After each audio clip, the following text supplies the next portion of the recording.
So can you tell me a little bit about you and your family? Yeah, so I Lem.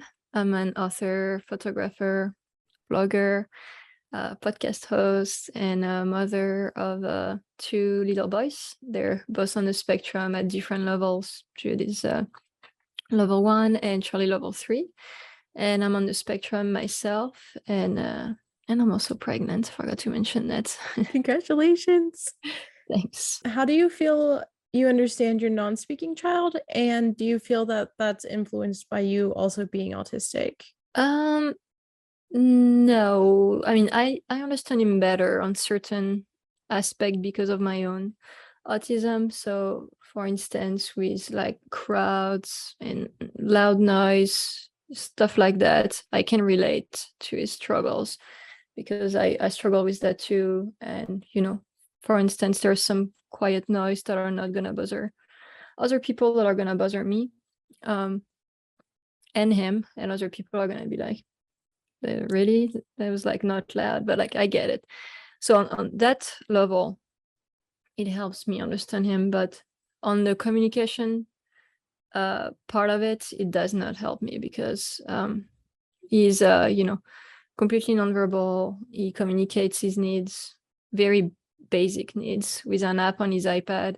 So like he can say, I want water, I want cookie. Let's be real, most of the time it's gonna be some unhealthy food.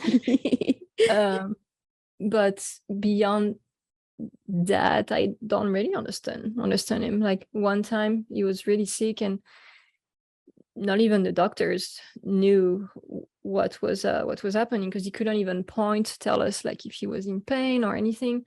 So my own autism helps me just a little bit to understand Charlie's experience with autism better. How would you describe your place in the autism community, given that you're both a parent of an autistic child and an autistic adult?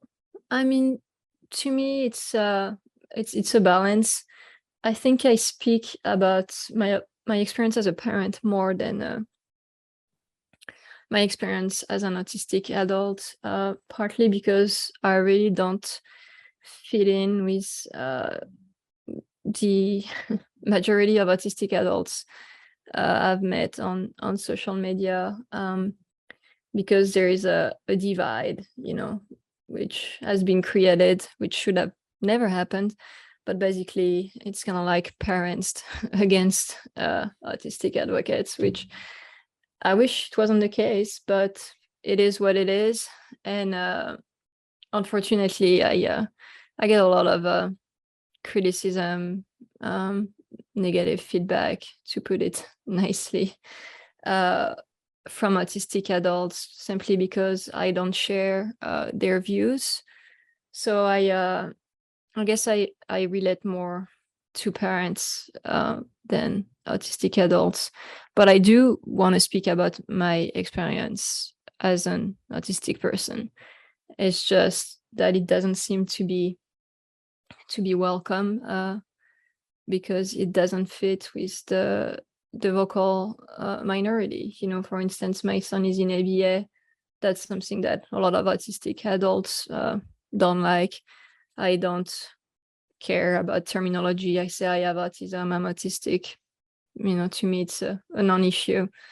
And yeah, so I would say you know, I relate more to parents, but I would love to be able to share my perspective as an autistic adult without being attacked. Do you feel as though you are your child's voice, and why or why not? I mean, definitely for Charlie, my eldest, because he doesn't have a voice of his own. Like I was saying earlier, he can only communicate basic needs, like I want a cookie.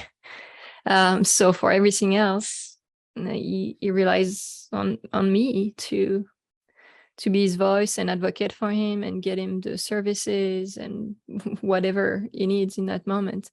For Jude, it's different because he's very vocal and he can communicate and speak for himself. But for Charlie, yeah, I'm his voice until, if he ever finds a way to communicate beyond those basic needs. Do you experience people telling you that they know more about what your child needs than you do? And how does that make you feel, or what is your response to that?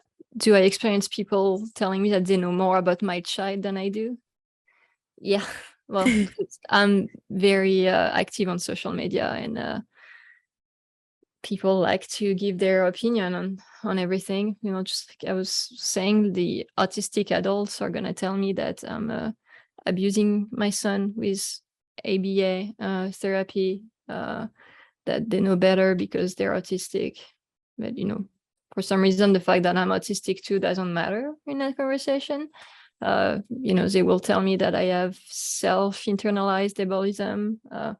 There's always an explanation from them to justify why they know better than me, and it can be very frustrating because I'm a mother, I have autism too, and I would never do anything to my child that I don't think is beneficial for him, or I would never do anything harmful.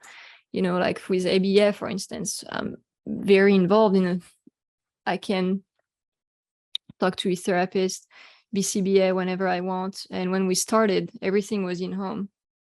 So I was there all the time.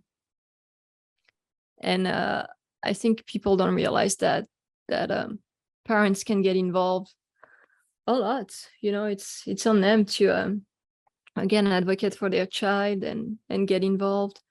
And I don't think a stranger on the internet who's never seen my child knows better than me. Hell, I'm not saying I know everything that's good for my child. I'm still trying to figure it out because his lack of communication makes this very hard.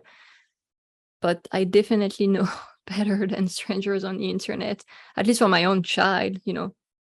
Whatever they want to do is their own child or themselves. It's up to them. But I know my child better than strangers on the internet. Yeah.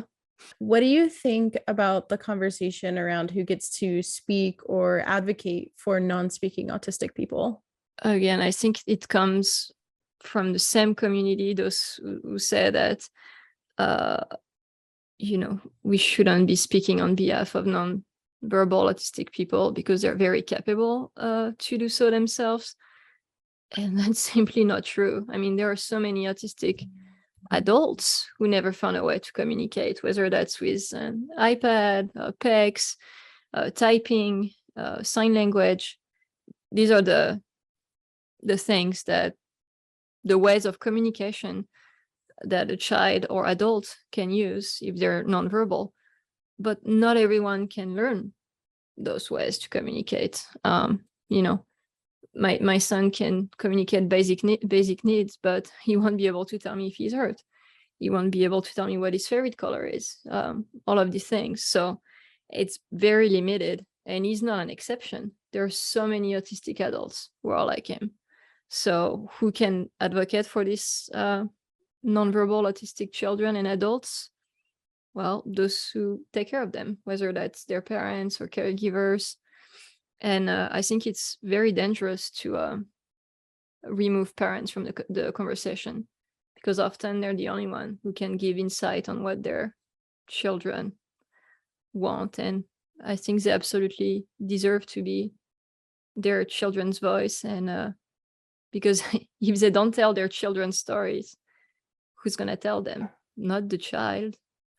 I mean, of course, in some rare cases, a child is going to grow up and find a way to communicate late in life, but these are like exceptions, not the norm. So caregivers' voices are very much needed. And do you have any other thoughts you'd like to share? Yeah, I think it's important for people to remember that if they know one autistic person, they know one autistic person. That's a quote from Dr. Stephen Shore that I really like. It shows that autistic people are individual and we all have different views, different needs. And, the people who can advocate on social media, they can't possibly understand what being on the severe side of the spectrum is like. And we can't just lump autism in that one category, That's why we have those severity levels. And I hope people remember that before attacking parents and other autistic on social media. really value your viewpoint. I definitely think it's a unique place to have to be in this conversation. So I really appreciate you agreeing to this. Yeah, of course. Thanks for having me.